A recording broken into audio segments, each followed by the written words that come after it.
Hi, I'm Tiffany. I've been a veterinary technician for about 14 years now, which is crazy to even think about. I started in California working as soon as I got into college at a veterinary facility. I started as a receptionist, moved my way up to assisting, and then to technician, and then moved to Ohio and just kept doing it from there on. Schooling to be a vet tech, it depends on the state. Every state is different. In the state of Ohio, you have to have 2 years at a veterinary technician school. So right now you see Blue Ash, the Raymond Walters has a veterinary technician program. 2 years. Typically though, the waiting list is really long. It's very competitive.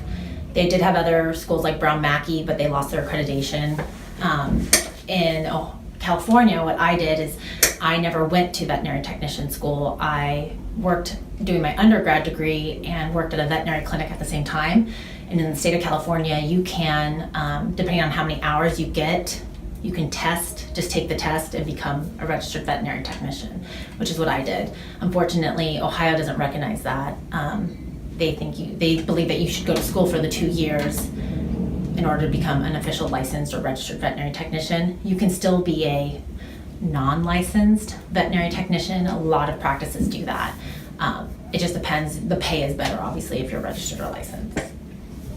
For me, there's a lot. There's definitely a lot. The first obvious one is obviously euthanasia. I know for me, being in this industry for so long and at this practice since 2007, you form a relationship with the client. You see their kids come in, you watch their pets grow up from puppies to whatnot. And I think the hardest thing for me is when they're in the room with them having to go through this, I start crying because I love the client, I love the pet, and I get what they're going through. And even if you don't necessarily have that connection with the owner and you don't cry in that moment, because not everyone does, I'm just an emotional person, it still catches up with you. And a lot of people say, like, how do you ever get used to that? And you don't. You never do.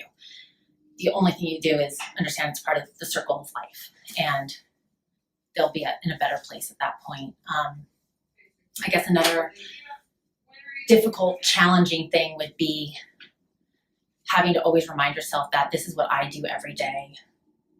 And I know the medicine, and I know I can see something if the pet's not doing well. And a lot of clients just don't have that, understandably. And I'll never forget, we had an older man come in with his cat, and he said she hasn't been eating for a couple days, but as soon as the cat got out of the carrier, it was so skinny, and every white surface, tips inside of his ears, the sclera of his eyes, inside of his gums was yellow. And you can tell that cat had jaundice and had a serious liver problem, and it wasn't just not eating for a couple days, it was not eating for a couple weeks. And the owner just had no idea. And you can't get upset at the owner. They just don't know. And that's a hard part, because you want to be mad, but you can't. And you just have to understand that they don't know those things. And then I'd say the third most challenging or difficult thing is, clients will come in and have you do all these services for their pet, and then have no money at the end of it. And it's hard because you need to be paid for the services you provide, but then they turn around saying, well, we just have no money. And the more you have to talk to them about that, they say, well, you clearly just don't care about animals. And that's just not fair. And I think that breaks my heart the most. Besides seeing puppies and kittens, obviously, I love the connections that we build with the clients and the trust that they give us for taking care of their pet. I think one of the best feelings is, a client will come in, they obviously trust the doctor, the medicine and everything that they're providing and what they're recommending. But when you've been at a facility for so long, clients really end up trusting you. And I will still have clients call me and say, the doctor recommended that I do X, Y, and Z. What do you think? What do you think, Tiff? What would you do for your pet? And that means a lot to me, that I'm able to have them trust me, one, to take care of their four-legged animal, because that's what it is to a lot of clients. It's their four-legged child. And just like, I know who's walking in right now, and I know who she is, and I adore her, and she's amazing. And it's almost like you come to work and you're just with family, and that, I enjoy that a lot. Definitely personality. You always got to think of bedside manner. So we have colleagues that, come in and they're just very serious and straightforward and come in and whatnot. But I personally think the better the personality, you're going to make that connection with the client.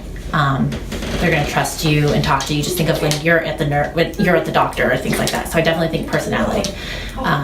You need to be able to stand for a long period of time too. You're up, down, all over the place. Picking up dogs. You have to be able to be physically able to do those things. I take a leave all the time, but I don't know, that's just how you have to do that. And then you have to be able to handle all the gross aspects of the job, because there are some nasty things you have to deal with. Dogs waking up from anesthesia, you gotta think their bodies aren't used to it. They could have blowout diarrhea, and you have to be able to handle that. This just smells alone, you can't even imagine some of the times, but being able to handle that, being able to see surgery and help with that. It's a very stressful job. Depending on the type of facility you work at, it is nonstop. You're up and down moving. You have clients that are very emotionally, whether they have to put their pet down or they're just so attached to their pet and don't want you to take them out of the room, to clients that are yelling at you. It's an emotionally and physically straining job, and you have to be able to handle all of that.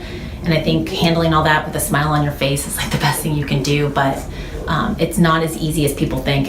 We've had people come in just to shadow or train for a position and they end up not making it because, one, they can't handle the gross part of it, or a lot of people just think I get to play with puppies and kittens all day, and that's not the case at all. So personality, strong stomach, physically fit, and being able to balance the emotional and physical stress of it all, I guess.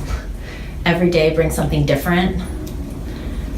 But that's also, I don't know, I guess I just expect that I'm going to have to adapt to anything that comes in. The typical day here at this facility is in the morning, before any appointments start, we have drop-off appointments, whether that's for surgery, anything with anesthesia, special blood tests, like if we're checking if they have Cushing's, they have to drop off, you do a blood sample, give them an injection, wait a couple hours, draw blood again, things like that. Then from 9 to 11:30 or 12, we see appointments, doctor appointments and technician visits. And then anywhere from 11 to 2, we will do surgical procedures or anything with anesthesia, dental cleanings, mask removal, space neuters, anything like that.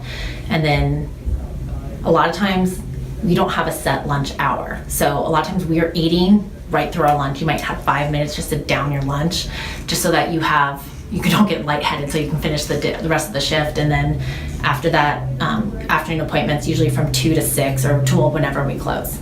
But it's typically a nonstop. There's not a lot of sitting around unless it's a slow season, but even then, if you're sitting down, you better enjoy that, because you don't know how much longer that's gonna last for.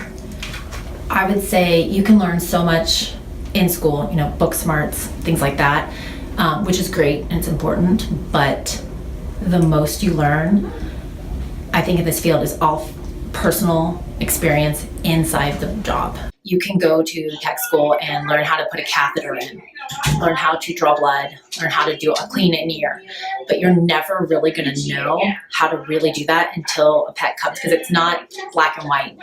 You can be putting a catheter in on a really easy dog, and yep, you're good, that's easy, it's in. But then most of the time you have a dog that's like, get away from me, I don't want you to put this in me. Same with blood. So I think you have to learn how to adapt to the different animal that comes in, and it's all about, you learn your skill once you're in the hospital. You can come in with this background, but you're not going to be good at it until you have time. I think one of the things I learned from Dr. Sieber, who is no longer with us, was just the common sense part of it, that old school knowledge that you're never going to learn from a book. I'm just trying to think of it like little things like, dog behavior, cat behavior. Every animal's going to be different, and a book can't teach you all of those things. And going in, and don't, rely on an anesthetic monitor to tell you what's going on. You need to rely on your senses, like what you physically see, because you're not always going to have a monitor there that's going to tell you what to do.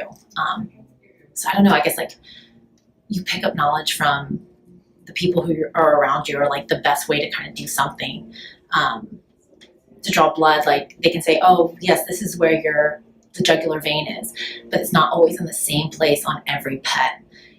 So I go off of my sense, like I go off of the technique that I've just kind of come to learn that works the best for me, and a book is never going to tell you that. It's all what you learn on the job, I guess, for me. The best advice I have would be get on the waiting list as soon as possible if you want to go to school for it, and try to find a clinic that will let you volunteer or just shadow to really make sure it's something that you think you can physically handle. I think, like I've said before, a lot of people think you play with puppies and kittens all day, and I think just ask if you can just shadow a technician for the day and see the ins and out of everything. They will be honest with you, and a lot of times you're just not cut out for it, and that's okay. But I think before you invest in that education and invest all the time that's going to come with that, go and check it out first. And a lot of places will be totally open to that, as long as you're at least 18 for legal stuff. But that would be my best advice.